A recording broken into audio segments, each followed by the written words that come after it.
Assalamu alaikum. This is Dr. Nashaba, and today our topic is osteoporosis. Osteoporosis is a second priority topic.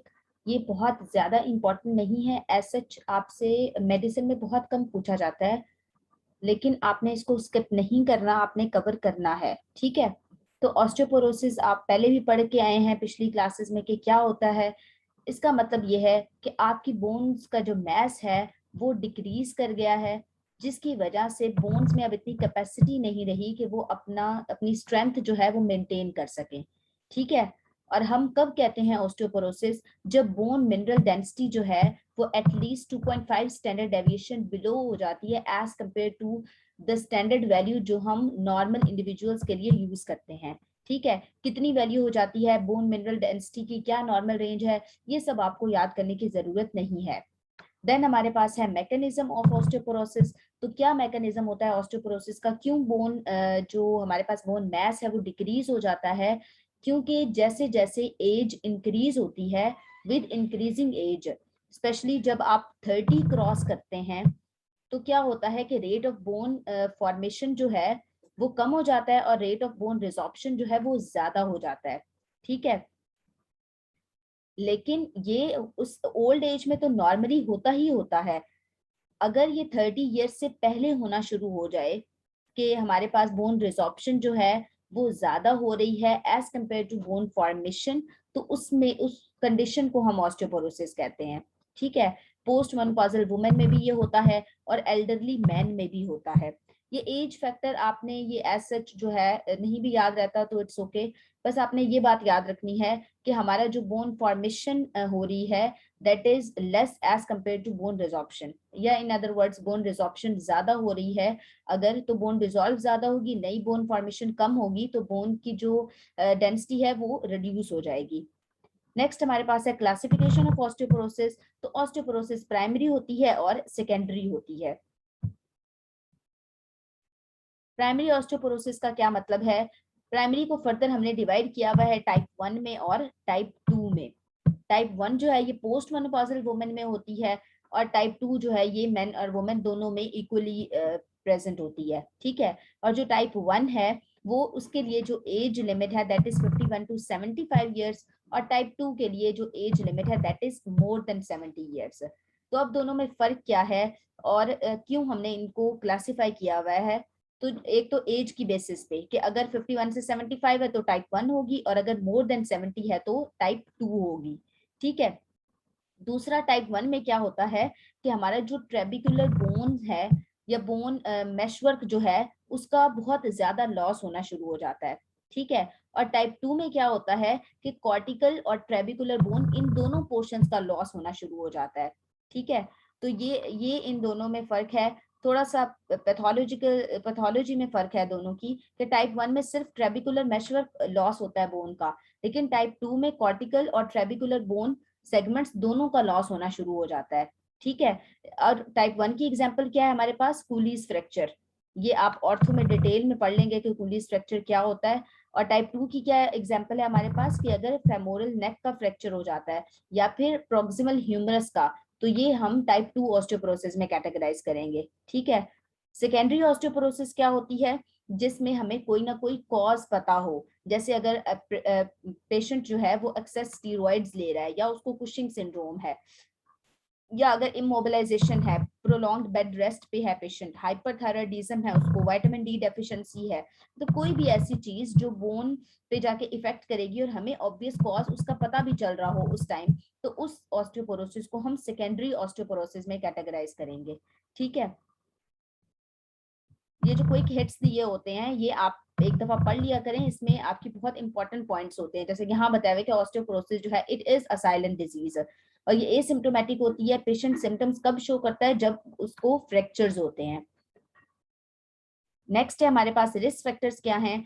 तो risk factor में सबसे पहला risk factor हमारे पास आता है oestrogen depletion, क्योंकि हम ऊपर भी बात करके आए हैं कि मोस्ट ऑफन जो ऑस्टियोपोरोसिस होती है वो पोस्ट मेनोपॉजल वुमेन में होती है। तो क्यों होती है पोस्ट मेनोपॉजल वुमेन में, क्योंकि नॉर्मल एस्ट्रोजन इतना ज्यादा उनमें नहीं बन रहा होता। इसके अलावा अगर एथलेटिक एमेनोरिया है, किसी को ईटिंग डिसऑर्डर्स हैं, ओलिगोमेनोरिया है, तो ये सारी ऐसी कंडीशंस हैं जो हार्मोनल इम्बैलेंस कर देती हैं, जो एस्ट्रोजन डिप्लीशन कर देती हैं। ठीक है, उसके बाद फीमेल जेंडर, ऑब्वियसली फीमेल्स हैं तो उनमें एस्ट्रोजन फीमेल्स में ही ज्यादा होता है, तो उनमें जब अचानक से डिक्लाइन होता है एस्ट्रोजन में तो वो ऑस्टियोपोरोसिस की स्टेट में चली जाती हैं। या फिर अगर डाइट में डेफिशिएंसी है, कैल्शियम की, विटामिन डी की डेफिशिएंसी है, या कैल्शियम और विटामिन डी की एंजाइमेटिक लेवल पे डिफेक्ट है, या बॉडी उसको यूज नहीं कर पा रही, तो उस केस में भी ऑस्टियोपोरोसिस हो जाती है। या अगर वैसे ही कोई बोन की डिजीज है, बोन मैस जो है वो कम है, तो उस कंडीशन में भी ऑस्टियोपोरोसिस हो जाएगी। फैमिली हिस्ट्री भी इसके लिए इंपॉर्टेंट है। या अगर फिजिकल एक्टिविटी आप कम कर रहे हैं, प्रोलॉन्ग बेड रेस्ट पे हैं, तो उस कंडीशन में भी ऑस्टियोपोरोसिस हो जाती है। इसके अलावा मेन में क्या, अगर मेन में हाइपोगोनाडिज्म है तो उसमें लो टेस्टोस्टेरोन होगा, और टेस्टोस्टेरोन अगर कम होगा तो पेशेंट जल्दी ऑस्टियोपोरोसिस में चले जाएंगे। फीमेल्स में एस्ट्रोजन की कमी ऑस्टियोपोरोसिस कराती है, और मेल्स में टेस्टोस्टेरोन का लेवल अगर कम है तो वो बहुत जल्दी उनकी बोन्स की स्ट्रेंथ जो है वो डिक्रीज हो जाती है। इसके अलावा स्मोकिंग है, अल्कोहल अब्यूज है, स्टीरॉइड्स अगर कोई यूज कर रहे हैं तो उनमें भी ऑस्टियोपोरोसिस का रिस्क ज्यादा होता है। उसके बाद ये प्रूफ ट्रायल है कि क्या होता है ऑस्टियोपोरोसिस का, ये आपने बस एक दफा रीड कर लेना, इतना इंपॉर्टेंट नहीं है, नहीं पूछा जाता आपसे। उसके बाद है क्लिनिकल फीचर्स, तो हम ऊपर बात कर रहे हैं कि बोन की स्ट्रेंथ कम है, तो स्ट्रेंथ कम होगी तो बोन फ्रैक्चर्स जो हैं वो ज्यादा इजी हो जाएंगे, तो पेशेंट हमारे पास फ्रैक्चर्स के साथ प्रेजेंट करता है। उसमें वर्टिब्रल बॉडी के जो फ्रैक्चर्स हैं वो मोस्ट कॉमन है, लेकिन सर्वाइकल स्पाइन का फ्रैक्चर नहीं होता, बाकी वर्टिब्री का फ्रैक्चर जो है वो ज्यादा होता है।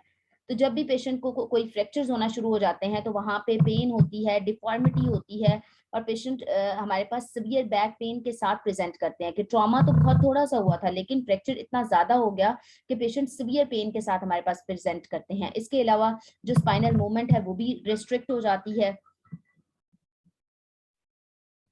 देन कूलीज फ्रैक्चर क्या होता है, ये आपने याद रखना है कि डिस्टल रेडियस के फ्रैक्चर को हम कूलीज फ्रैक्चर कहते हैं, और ये उस कंडीशन में होता है जब कोई भी बंदा आउटस्ट्रेच्ड हैंड पे फॉल करता है, तो उस कंडीशन के फ्रैक्चर को हम कूलीज फ्रैक्चर कहते हैं। और पोस्ट मेनोपॉजल वुमेन में ज्यादा होता है, क्यों ज्यादा होता है, क्योंकि उनमें ऑस्टियो एस्ट्रोजन कम होता है, ऑलरेडी बोन स्ट्रेंथ कम हुई होती है, तो थोड़ा सा भी अगर फ्रैक्चर होता है तो फिर डैमेज ज्यादा हो जाता है उनमें।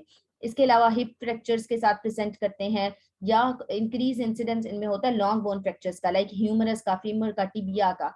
तो इफ पेशेंट मेनली आपने जो बात याद रखनी है वो ये कि माइनर ट्रॉमा और मेजर फ्रैक्चर के साथ पेशेंट्स प्रेजेंट करते हैं। देन हमारे पास है डायग्नोसिस। हम डायग्नोसिस कैसे करेंगे, हम डेक्सा स्कैन कराते हैं, और ये बात आपने याद रखनी है कि ऑस्टियोपोरोसिस के लिए DEXA scan is the gold standard scan. ठीक है, इसमें हम एक्सरे बेसिकली हम करते हैं और बोन अब्जॉर्प्शन हम देखते हैं, ये बहुत ज्यादा प्रिसाइज है, हमें इससे बोन डेंसिटी पता चल जाती है। ठीक है, और बोन डेंसिटी हमें किस किस में करने की जरूरत है, सारी वुमेन जिनकी एज 65 से ज्यादा है, क्योंकि ओल्ड एज में ऑस्टियोपोरोसिस का रिस्क ज्यादा होता है। पोस्ट मेनोपॉजल वुमेन में करते हैं, मेन जिनमें हाइपोगोनाडिज्म है या जिनमें फ्रैक्चर्स हो रहे हैं बार बार, तो उन केसेस में हम डेक्सा स्कैन करा लेते हैं ताकि हमें बोन डेंसिटी का पता चल जाए। और फिर हम उस बोन डेंसिटी को नॉर्मल डेंसिटी के साथ कंपेयर करके हम सेवेरिटी ऑफ ऑस्टियोपोरोसिस का अंदाजा लगा लेते हैं। ठीक है, उसके बाद है कि जो हमारे पास ऑस्टियोपीनिया और से ऑस्टियोपोरोसिस का क्या डिफरेंस है। ठीक है, इसके लिए हम टी स्कोर यूज करते हैं, उसकी WHO क्लासिफिकेशन है टी स्कोर की। ये हम हर जो हमारे पास पोस्ट मेनोपॉजल वुमेन आती है, या फिर कोई भी हमारे पास पेरी मेनोपॉजल वुमेन आती है, कोई ऐसी वुमेन जिसकी जो एज है 50 से ज्यादा, या मेन की एज 50 से ज्यादा है, उसमें हम ये यूज करते हैं। ठीक है, और बाकी जो हमारे पास पेशेंट्स होते हैं प्री मेनोपॉजल, उनमें हम जी स्कोर यूज करते हैं। क्या होता है टी स्कोर, क्या होता है जी स्कोर, ये बहुत ज्यादा डिटेल आपको करने की जरूरत नहीं है। इसके अलावा हमने ऊपर पढ़ा था रिस्क फैक्टर्स में कि कैल्शियम, विटामिन डी, इन सब की डेफिशिएंसी भी ऑस्टियोपोरोसिस कराती है, तो हम उनके लेवल्स भी करा लेंगे, विटामिन डी का लेवल, कैल्शियम का लेवल, फास्फोरस और अल्कलाइन फॉस्फेटेज, हम इनके भी लेवल करवा लेंगे। ठीक है, नेक्स्ट है हमारे पास ट्रीटमेंट। तो ट्रीटमेंट हमारे पास फार्माकोलॉजिकल थेरेपी है, नॉन फार्माकोलॉजिकल थेरेपी है। नॉन फार्माकोलॉजिकल थेरेपी में क्या आता है हमारे पास, डाइट के हम उसकी विटामिन डी रिच डाइट रखें, हम कैल्शियम रिच डाइट रखें। उसके अलावा हम पेशेंट को एक्सरसाइज करने का कह सकते हैं कि वो वेट बेरिंग एक्सरसाइज करे for 30 minutes at least 3 times a week. इससे क्या होगा, इससे बोन फॉर्मेशन स्टिमुलेट होती है और बोन रिजॉर्प्शन जो है वो कम हो जाती है। स्मोकिंग सीजेशन का कहेंगे, अल्कोहल अब्यूज अगर पेशेंट कर रहा है तो हम कहेंगे अल्कोहल इनटेक को कम करे। ये थी हमारे पास नॉन फार्माकोलॉजिकल थेरेपी जो हम किसी भी पेशेंट में यूज कर सकते हैं, इसके लिए कोई स्पेसिफिकेशन नहीं है। उसके बाद है हमारे पास फार्माकोलॉजिकल थेरेपी जो हम स्पेसिफिक पेशेंट्स में यूज करेंगे according to the age of the patient and according to the cause of osteoporosis in that patient. तो फार्माकोलॉजिकल थेरेपी में हमारे पास कौन कौन सी ड्रग्स आ जाती हैं, हम बिसफॉस्फोनेट्स यूज करते हैं।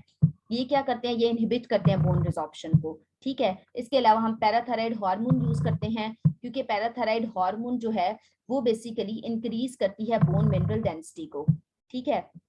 और ये उन पेशेंट्स में इंडिकेटेड होती है जो बिसफॉस्फोनेट्स टॉलरेट नहीं करते। हम पहले तो पेशेंट में बिसफॉस्फोनेट्स ही यूज करेंगे, लेकिन अगर बिसफॉस्फोनेट्स पेशेंट टॉलरेट नहीं कर रहा तो हम फिर पैराथायराइड हार्मोन थेरेपी जो है वो कंसीडर करेंगे। बहुत ज्यादा आपने ट्रीटमेंट की डिटेल नहीं करनी, बस मेन चीजें करनी है। इसके अलावा हम कैल्सिटोनिन भी देते हैं पेशेंट को। इसके जो लॉन्ग टर्म बेनिफिट्स हैं वो कैल्सिटोनिन के इतने ज्यादा नहीं होते, लेकिन शॉर्ट टर्म थेरेपी जो है वो कैल्सिटोनिन अच्छी प्रोवाइड करती है।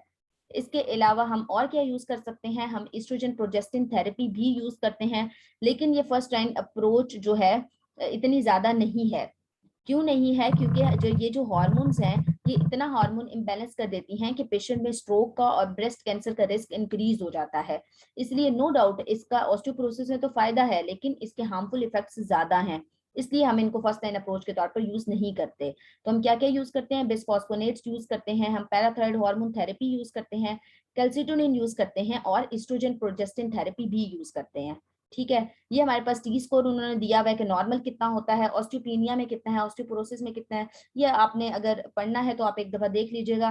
वैसे ये नहीं पूछा जाता इतना आपसे, इसलिए डिटेल करने की जरूरत नहीं है। That's all about osteoporosis. If you have any query, you can ask. Thank you. Allah Hafiz.